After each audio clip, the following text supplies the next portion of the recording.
I'm Robin Carey, and I'm CEO of Social Media Today, and happy to have with me one of my favorite social media heroes, Frank Eliason, whom I've known for several years and who's done groundbreaking work at Comcast and now at Citibank, where he's Director of Global Social Media.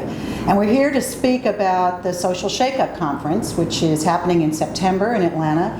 And we're going to talk about the many ways that Frank has been witness to the ways that social has shaken up major corporations, particularly the ones where he's been, but around the world. So, Frank, let's just dive right in. It's legitimate to ask, is this really a shakeup? Is this a real break with the way things have been? I think it's very much shaking up right now in social media. We have, early on we talked about the change you have to do as a company, how you have to think differently. It's now your employees and your customers that own the brand. All of a sudden, a whole bunch of people came out and said, I'm going to show you how to have that viral video and you're going to sell everything. And people bought into it. Well, that didn't quite work now. And so now you're seeing this interesting divergence. You're having some people saying, this doesn't work, and they're backing away from it. And then you have others that are going to go much deeper and more holistic. And I applaud those that are going more holistic, that they're really looking at the deeper changes that not just social media, but the millennial generation, the mobile connected generation, how that's going to change how we do business, not just spewing some message that no one cares about. This is what's going on right now, and to me, it's the exciting times. It's when I look back at the early days, it's what we all talked about, and we weren't loud enough about that. So now we're getting to that point where people are starting to realize it again, and it's exciting because I go back and look at some of the old speeches and things we talked about, and it was all there. It was all mapped out from those that started in social media for business in 2007, 2008. We knew it. We knew the human connections back then. I kind of miss that from the brands. We have a lot of brands today are just putting some message out where back then we knew the people behind the brand. We knew who was there. We knew their employees. And by the way, we trusted them. A lot of social is all about trust. So you said it's more now about the how as opposed to the sort of if. Mm-hmm. But what are we really talking about here? Are we talking about just a bunch of Facebook likes as a new measure of marketing success, or is it something more fundamental than that? Measuring likes, now that's an effective way of deciding how you do things. Or how about followers? We can just do that, measure followers. I can guarantee you 10,000 followers. We're getting to the point where it's about how you do business.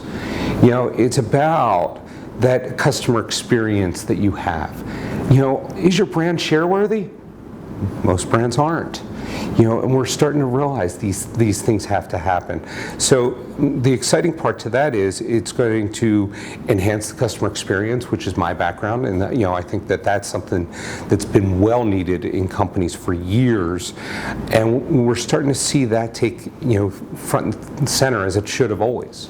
Let me ask you about that, because I'm not the only person who says this, but when I get a chance to talk about one of the pain points that I hear from big brands, it's that they don't feel that they have enough good content. And my reaction frequently is, content, you've got all the great things that your customers are saying about you socially. Why don't you roll that up? Or why don't you promote it? Or why don't you make that more apparent?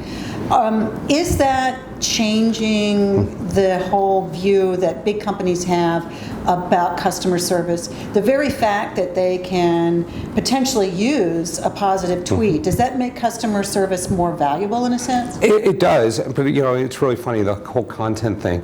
People, when I first heard, it's about content, content. A lot of talking heads talk that way. Well, the best content was always your customer experience. It was always what people were saying about you. You look at brands like Apple, which is one of the most discussed brands in social media, yet they have no social media presence. I know, it's fascinating, isn't it? There's always the big exception. Yeah, it's the exception. No, it's the rule, because I can even bring up negative customer experience brands, and one of my favorites is Ryanair. Ryanair talks quite negatively about their customer all the time. If you ever need a good negative customer service quote, their CEO is filled with them. But that being said, Ryanair is a discount airline, and they're if you want to get from point A to point B cheap, they're the one you're going to fly. But you're going to pay extra if you want to print that boarding pass. You're going to pay extra if you want to carry on. Oh, you want a seat with that? They did debate charging or going without seats in planes. And they did debate charging actually for using the bathroom. But what I'll say is... breathing. Yeah, exactly. But every one of those things matches up to what their brand is. So even all that negative conversation about their brand, it's their brand. Right. They know what they stand for. I think the problem for many companies is they wanted to stand for something, but the reality was so different than that. It's not authentic. Yes. Yeah. What are some great examples of brands that seem to, you mentioned Ryanair, but they seem to present sort of a contrarian view of what would be appealing about themselves, and yet it's who they are, and it works for them. Are there others? There's a lot of others. In the airline business, you have places like Spirit Airlines, but you can also go into, I call it about being remarkable. And remarkable is such an outstanding term for those that pay attention to Seth Godin and Purple Cow. Purple Cow, that would be remarkable. You talk about that. Right. And, so brands need to find ways to be remarkable. And to do that, you have to know precisely who you are, not worry what others think. And Apple, not the current Apple of today, but under Steve Jobs. Under Steve Jobs, he didn't care what you had to say. You hated what he was doing? Tough. This is what we're doing. This is our direction. He knew exactly what they were doing. When they got rid of a lot of the software developers and upset them in many ways, he got on stage and said, hey, I have a business to run. Yeah. And but he knew exactly what they were, and they lived it in everything they did. So you have to get to that culture that is so deep. Zappos is probably the best example of that. People in the early days looked upon them as, oh, they're the great social brand. Well, no, you know what? They live their culture in everybody, in everything they do. It's not about spewing some message. It was, here's our culture, show it. All our employees show it. And that's what they did, and that's what they always did, and that's what they still do. So we're getting back to sort of wasn't that Peter Drucker who talked about culture that trumps everything?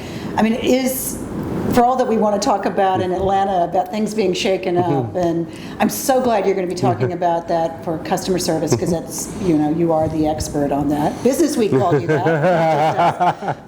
But are we really just going back to fundamentals in a sense? It's very basic. It is fundamentals. It's, social media. I talk all the time in a chapter in my book, At Your Service, I have social media customer service is a failure. And that's because we turned it into a PR stunt. How do I shut up my loudest customers? And the reality was, all you're doing was telling your other customers, you want a better service, you need to go to social media and blast the brand. Now that's a great long-term strategy. But ultimately it was about fixing. And while I was with Comcast, can't answer now, but while I was at Comcast, it was about fixing what was broken and recognizing that fact. There was a deeper shift, and that's where companies have to understand a lot of these things that were being done in the early days, the things that Dell did, and Richard from Dell and all those, whether those things hold true today for those institutions, it's hard to say because a lot of them aren't there. But at the time, it was about a fundamental way we do business. Right. And that's why the shifts that we're seeing now, that's all it is. You want people to talk about your brand? I don't know. Shockingly, you might want to treat them good. I don't know, just call it a hunch. Well, that's actually one of the things we're going to be talking, and Richard will be speaking at the conference too, but one of the things we're going to talk about is the role that your employees play as your best brand ambassadors, right? And I think that's going to be a whole game changer too, as companies understand that their employees are actually marketing them as well as doing their jobs. But how many companies try and shut up their employees? Why? Because you worry that someone's going to say something that you're not going to like? Come on, you're your greatest assets. That's why they're there. Instead of treating them like they're meat, treat them like they're the asset that employees really are. They're a tremendous asset. I look at Citi, we're a huge brand, 300,000 employees. You know what? The greatest aspect to our brand is the diversity that we represent. You know, we're in countries all around the globe. You know, and it's amazing the people that we have. We need to make sure we're celebrating those people. You've been on the front lines of change at two enormous companies, and you're just the kind of person that we're bringing to Atlanta to talk about some of the challenges that being on the front lines of change present to you. Without naming names, and you can't just blame the lawyers, what would you say for you and for people like you are the 2 or 3 biggest challenges that you still have to overcome? Well, people, whether they say, oh, I love change, people are resistant to change, and they always will. They're going to be resistant to status quo. The other thing is, the key thing is learning how to drive that change. You know, too many people try and drive the change in the wrong direction. You know, we're in a metrics-driven world, so they present numbers all over the place. I have yet to really see metrics drive change. Oh wait, yeah, I do. There's one metric that drives change. You're losing money, you change. But beyond that, people are so numb to numbers. They don't pay attention to it. You want to drive change in your organization? Share a story. One of the things that I find most amazing about social media is it's the customer story and the employee story in their own words. Right. And that story can drive change. I have yet to find a senior leader who wanted to create bad experiences. And they see these stories and they're usually horrified by it. So, you know, what I've always done in my career is I take these stories, whether they come from social media or other means, and share them throughout the organization. You know, my view is for those that are really trying to win in social media, you know, the marketing professionals, the PR professionals, or the service professionals, you know, the fact is you need to drive that change in your organization. Someone needs to own it, and you have that ability to own it just by driving those stories. You know, if you choose not to do it, you know what, someone else will. Most likely it's going to be your own customer. So you might as well seize the moment. This is that moment where, as you know, you can be that real change agent in your organization. That one that, you know, back to Seth Godin that he talked about, you know, the linchpin that connects the senior leaders to the front line, to their customers in new ways.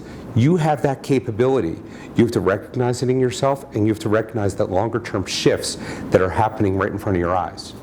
Well, I think it's a great way to close and to invite other change agents to join us in Atlanta so that you won't feel alone and you can connect with people like Frank and our other great speakers on these issues of how your organization is being shaken up and how you can be supporting that change going forward. So join us in Atlanta, September 15th through 17th. Thank you so much for being our guest, Frank. Thank you for having me. It's going to be great to shake things up. Yeah, great.